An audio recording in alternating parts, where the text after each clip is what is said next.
Hello everyone, आज हम पढ़ेंगे sexual reproduction in flowering plant. तो हम जैसा कि जानते हैं कि हमारा क्लास 12th का चैप्टर फर्स्ट है sexual reproduction in flowering plant. क्या होता है सेक्सुअल रिप्रोडक्शन का मतलब, या मैं कहूँ क्या होता है रिप्रोडक्शन का मतलब। तो रिप्रोडक्शन का मतलब क्या होता है, what do you mean by reproduction. Reproduction का मतलब क्या है, production of new of spring या फिर production of new progenies is called reproduction. और जहां मैं बात कर रही हूँ सेक्सुअल रिप्रोडक्शन की, तो सेक्सुअल रिप्रोडक्शन का क्या मतलब है कि मेल गैमीट्स का फॉर्मेशन अलग होगा, फीमेल गैमीट्स का फॉर्मेशन अलग होगा। देन उसके बाद हम क्या करेंगे, मेल और फीमेल गैमीट का फर्टिलाइजेशन करवाएंगे और उसके बाद एक नए जाइगोट का फॉर्मेशन, जाइगोट और एक नए एम्ब्रियो का फॉर्मेशन होगा। तो रिप्रोडक्शन क्या है, production of new of spring, नए ऑफ स्प्रिंग्स को बनाना, न्यू प्रोजेनीज को बनाना, न्यू यंग वंस को बनाना क्या कहलाता है, रिप्रोडक्शन कहलाता है।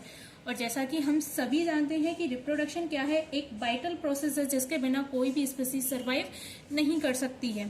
क्यों नहीं कर सकती है, मैं कहूँ रिप्रोडक्शन क्यों जरूरी है, क्यों हम उसको वाइटल प्रोसेस कह रहे हैं, क्योंकि अगर रिप्रोडक्शन जैसी प्रोसेस नहीं होगी तो हम अपनी जनरेशन्स को आगे कैसे बढ़ा पाएंगे। तो इसी तरह रिप्रोडक्शन क्या है, एक वाइटल प्रोसेस है जिनके बिना स्पीसीज सर्वाइव नहीं कर सकती है। अब मैं बात कर रही हूँ चूंकि sexual reproduction in flowering plant के बारे में, तो हम किसकी बात करेंगे, फ्लावर की बात करेंगे। तो व्हाट इज फ्लावर, फ्लावर क्या होता है।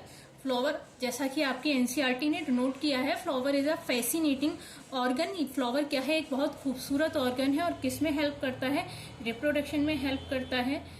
तो फ्लावर पॉलिनेशन में हेल्प करता है। तो देखिए हम चूंकि किसकी बात कर रहे हैं, सेक्सुअल रिप्रोडक्शन की, तो उससे पहले हमें फ्लावर समझना बहुत जरूरी है। फ्लावर क्या है और फ्लावर में कौन कौन से पार्ट्स होते हैं और वो कैसे रिप्रोडक्शन में हेल्प करते हैं। तो देखिए फ्लावर कितनी तरह के हो सकते हैं। अगर हम बात करें तो फ्लावर मे बी यूनिसेक्सुअल और मे बी बाईसेक्सुअल। फ्लावर कितनी तरह के हो सकते हैं, यूनिसेक्सुअल हो सकते हैं या मैं कहूँ बाईसेक्सुअल हो सकते हैं। तो देखिए यूनिसेक्सुअल फ्लावर कैसे होते हैं, यूनिसेक्सुअल फ्लावर उन फ्लावर्स को कहा जाता है जहां सेक्सेस कैसे होते हैं, सेक्सेस आर सेपरेट, मतलब दोनों सेक्स कैसे होंगे, अलग अलग होंगे। मेल फ्लावर अलग होगा एंड फीमेल फ्लावर अलग होगा। तो इस तरह से क्या होते हैं ऐसे फ्लावर क्या कहलाते हैं, यूनिसेक्सुअल। दोनों सेक्स, मेल फ्लावर अलग है, फीमेल फ्लावर अलग है, क्या कहलाएगा, यूनिसेक्सुअल। और इसको हम एक दूसरे नाम से भी जानते हैं जिसको हम कहते हैं डायोशियस। क्या बोलते हैं, डायोशियस। अब हम बात करते हैं बाईसेक्सुअल फ्लावर की। तो बाईसेक्सुअल फ्लावर का क्या मतलब होता है, जिसमें दोनों ही सेक्स किसी एक फ्लावर में प्रेजेंट हो, जैसे मेल और फीमेल दोनों एक साथ प्रेजेंट हो। जैसे हम चाइना रोज को देखें तो क्या देखते हैं हम कि फ्लावर कैसा है, बाईसेक्सुअल है। क्या कहने का मतलब है कि sexes are present in same flower, यानी कि male sex organ and female sex organ दोनों ही सेक्सेस क्या होते हैं, सेम फ्लावर में प्रेजेंट होते हैं। और ऐसे फ्लावर को हम मोनोशियस फ्लावर कहते हैं।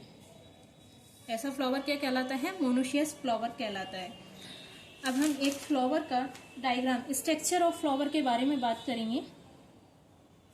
स्ट्रक्चर ऑफ फ्लावर, ये फ्लावर का स्ट्रक्चर आप क्लास 11th में चैप्टर 5th मार्फोलॉजी में भी पढ़ चुके हैं। उसके बारे में हम थोड़ा सा यहाँ डिस्कस करेंगे, क्योंकि हम क्या पढ़ रहे हैं, फ्लावरिंग प्लांट में रिप्रोडक्शन पढ़ रहे हैं। और जब तक हमें ये नहीं पता होगा कि कौन सा पार्ट मेल है कौन सा फीमेल है, तब तक हम रिप्रोडक्शन के बारे में बात नहीं कर सकते हैं। तो हम किसका डायग्राम एक डिनोट कर रहे हैं, हम फ्लावर का डायग्राम एक डिनोट कर रहे हैं, जनरल डायग्राम डिनोट कर रहे हैं।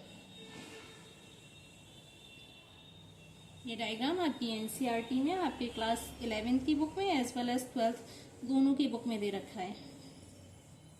एक जनरल डायग्राम फ्लावर का हम डिनोट कर रहे हैं, और ये फ्लावर का जनरल डायग्राम सबको आना चाहिए, तभी हम चैप्टर्स को पढ़ सकते हैं। इस वाले चैप्टर को जो रिप्रोडक्शन बताया गया है, इस चैप्टर में हम इजीली फ्लावर की हेल्प से पढ़ सकते हैं। ये मैंने एक जनरल डायग्राम ड्रॉ किया है, प्लीज ड्राइंग पे ना जाएं। डायग्राम देखें, इसमें सारे पार्ट्स हमें दिखाई दे रहे हैं। देखिए एक सबसे नीचे क्या होता है कि अगर फूल हमने कभी देखा है तो सबसे नीचे हमें क्या दिखाई देती है, डंडी, जिसकी हेल्प से फूल क्या स्टेम की ब्रांच से लगा होता है। इस डंडी को क्या बोलते हैं हम, पेडिकल। इस स्टॉक को हम क्या कहते हैं, पेडिसल। दूसरा हमें एक फूला हुआ ग्रीन कलर का पार्ट दिखाई देता है, इसको हम कहते हैं थैलेमस, या फिर इसी को हम रिसेप्टिकल भी बोल सकते हैं, थैलेमस या रिसेप्टिकल। उसके बाद हमें क्या दिखाई देता है, हमको ग्रीन कलर की कुछ लीव्स लाइक स्ट्रक्चर फ्लावर में दिखाई देते हैं, जो उसकी बड स्टेज में उसको कवर किए रखते हैं। इस तरह से कोई फूल होता है जो बड स्टेज में कवर किए रखते हैं। तो ये जो ग्रीन कलर के पार्ट्स हमें दिखाई दे रहे हैं, हम इसको कहते हैं सेपल्स। क्या बोलते हैं हम, सेपल्स बोलते हैं। बाकी हमको सुंदर पंखुड़ियां फ्लावर में दिखाई देती हैं, और ये सुंदर पंखुड़ियां क्या कहलाती हैं, पेटल्स। क्या कहलाती हैं, पेटल्स। बाकी फ्लावर में चूंकि ये हमने क्या बनाया है, एक बाइसेक्सुअल फ्लावर का एग्जांपल चाइना रोज लिया है, तो देखिए यहाँ हमको क्या देखने को मिलेगा, हमको स्टेमन देखने को मिलेगा। स्टेमन क्या है, mail reproductive part of a flower. And हमको क्या देखने को मिलेगा, कार्पिल या फिर पिस्टल देखने को मिलेगा। कार्पिल या पिस्टल क्या है, female reproductive part of a flower. तो हमने फूल में क्या क्या देखा है, पेडिसल, एक डंडी जिसकी हेल्प से हम फूल को पकड़ रहे हैं। उसके बाद हमने देखा है सेपल्स, ग्रीन कलर की लीव्स लाइक स्ट्रक्चर जिनको हम सेपल्स बोल रहे हैं। और ग्रीन कलर का जो फूला हुआ भाग होता है उसको हम थैलेमस या रिसेप्टिकल कहते हैं। उसके बाद हम देखते हैं सुंदर पंखुड़ियां जो फूल में हमें दिखाई देती हैं, उनको पेटल्स। एंड देन हमको मेल रिप्रोडक्टिव पार्ट स्टेमन, और फीमेल रिप्रोडक्टिव पार्ट जिसको हम कहते हैं कार्पिल या फिर पिस्टिल। अब देखिए हम अगर बात करें तो सेपल्स एक नहीं होती है किसी फूल में, किसी फ्लावर में सेपल्स का नंबर एक तो नहीं होता है।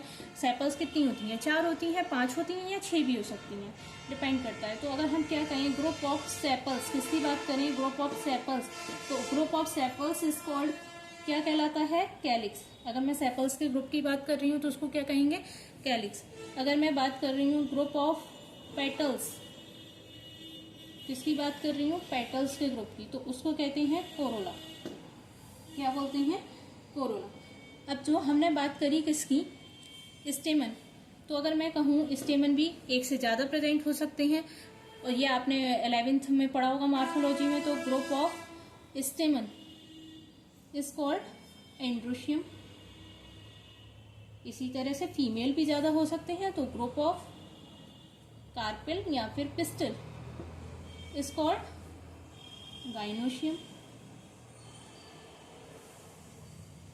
अगर हम बात करें स्टेमन की, तो स्टेमन में हमें क्या क्या दिखाई दे रहा है। अगर हम बात कर रहे हैं, we will discuss about stamen, male reproductive part of a flower. तो स्टेमन में हमें क्या दिखाई देते हैं, 2 पार्ट्स दिखाई देते हैं। स्टेमन में जो हमें पार्ट्स दिखाई दे रहे हैं वो कितने, 2 पार्ट्स दिखाई दे रहे होते हैं।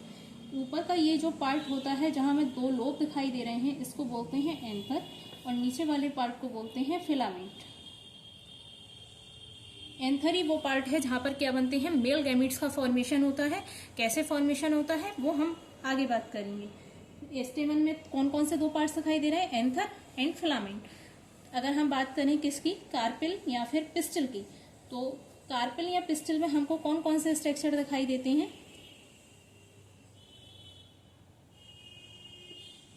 कार्पिल और पिस्टल की बात कर रहे हैं।